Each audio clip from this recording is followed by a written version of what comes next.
Class 10 Physics, Chapter 12 Electricity. Now we are solving NCERT numerical problems. NCERT numerical problems we are solving. So, example 12.5, page 208. So this you just I have not written question. Just I am reading question. Okay. 12.5. Resistance of a metal wire. ये हमारा wire है. Resistance of a metal wire of length 1 meter is 26 ohm. Resistance of 1 meter 26 ohm at temperature 20 degree C. If the diameter of the wire is 0.3 mm, इसका diameter क्या हो गया 0.3 mm.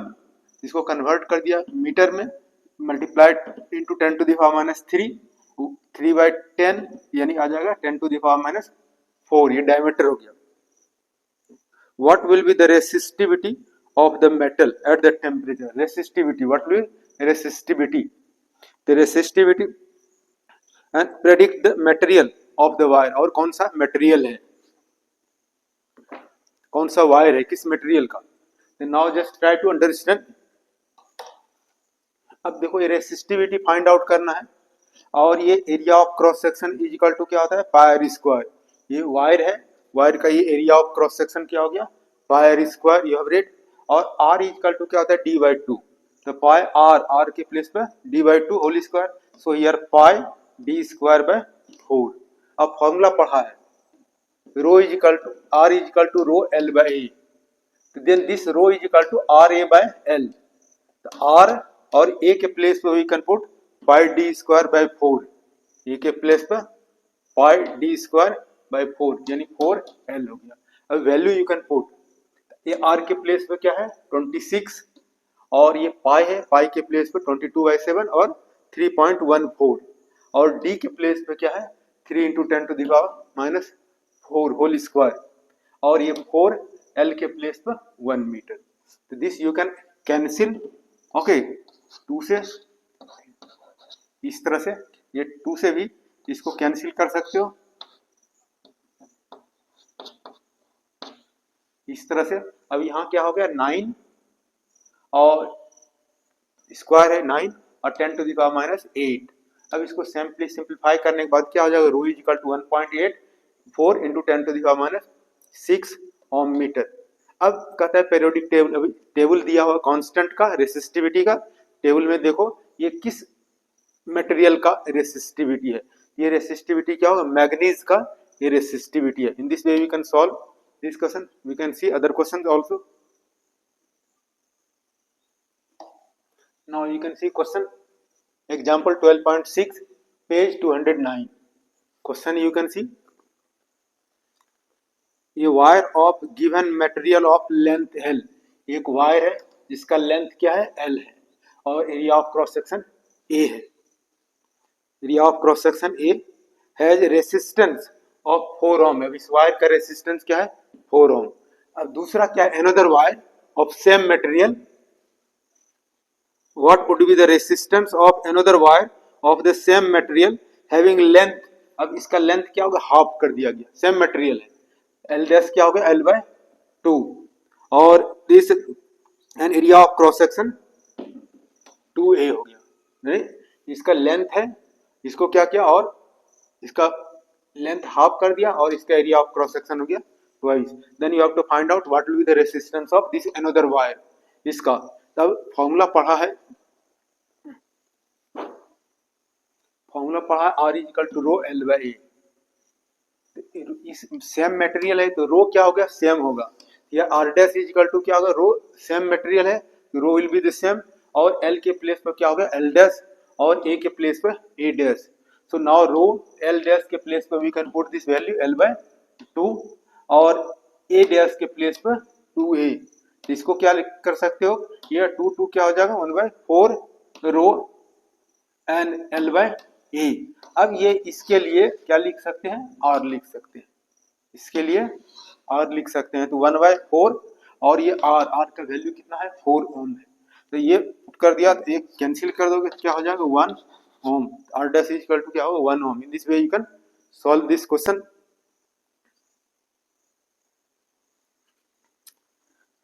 Now this examples 12.9 और page जो है 215 ये page हो गया. Just time reading question. ये डायग्राम दिया हुआ है. यहाँ ये रेसिस्टेंस होगी R1 R2 R3 R4 R5 ये की है और इधर अमीटर है और बैटरी है जिसका पोटेंशियल डिफरेंस क्या है 12 वोल्ट है.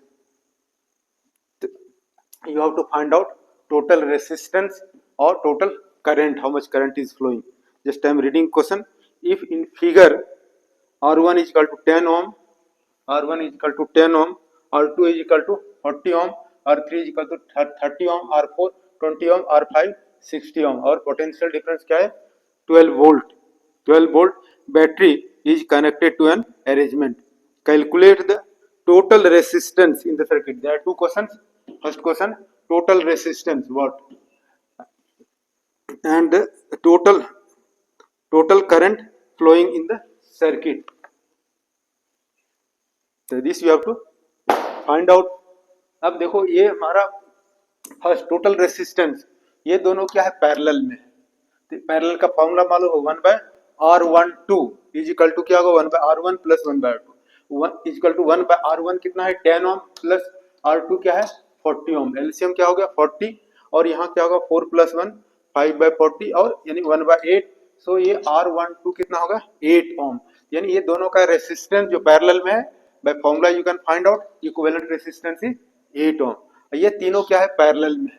तो पैरेलल में इसका इक्विवेलेंट रेसिस्टेंस क्या होगा 1/R3 R4 R5 is equal to क्या होगा 1/R3 प्लस 1/R4 और 1/R5.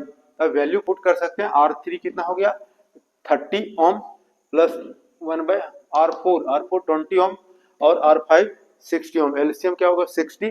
30 से डिवाइड करोगे 2 और 2 यहाँ 2 हो गया प्लस 20 से डिवाइड करोगे 3 और यहाँ 3 हो गया प्लस 60 से डिवाइड करोगे 1 1. तीसरे से क्या होगा 2 प्लस 1 3 3 प्लस 6 6/60 यानी 1/10 1/10. तो ये R3 4 5 इज इक्वल टू क्या हो गया 10 ओम. ये तीनों का इक्विवेलेंट रेसिस्टेंस क्या हुआ 10 ओम. अब ये रेसिस्टेंस बोथ क्या है सीरीज में है. तो टोटल इक्विवेलेंट रेसिस्टेंस क्या हो जाएगा R इज इक्वल टू इसका इक्विवेलेंट रेसिस्टेंस R12 प्लस इसका इक्विवेलेंट रेसिस्टेंस R3 4 5. तब R12 कितना हो गया 8 ओम और इसके प्लेस पर 10 8 प्लस 10 18 ओम. तो टोटल इक्विवेलेंट रेसिस्टेंस कितना हो जाएगा 18 ohm. Now you have to find out current. You can use Ohm's law. Second part V is equal to IR. I is equal to क्या होगा V/R. V कितना है 12 volt. R कितना हो गया 18. तो इसको 6 से कैंसिल कर सकते हो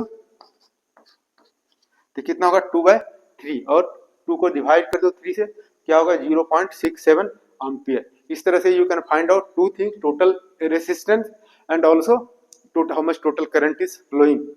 Okay, like and subscribe. Thank you very much for watching.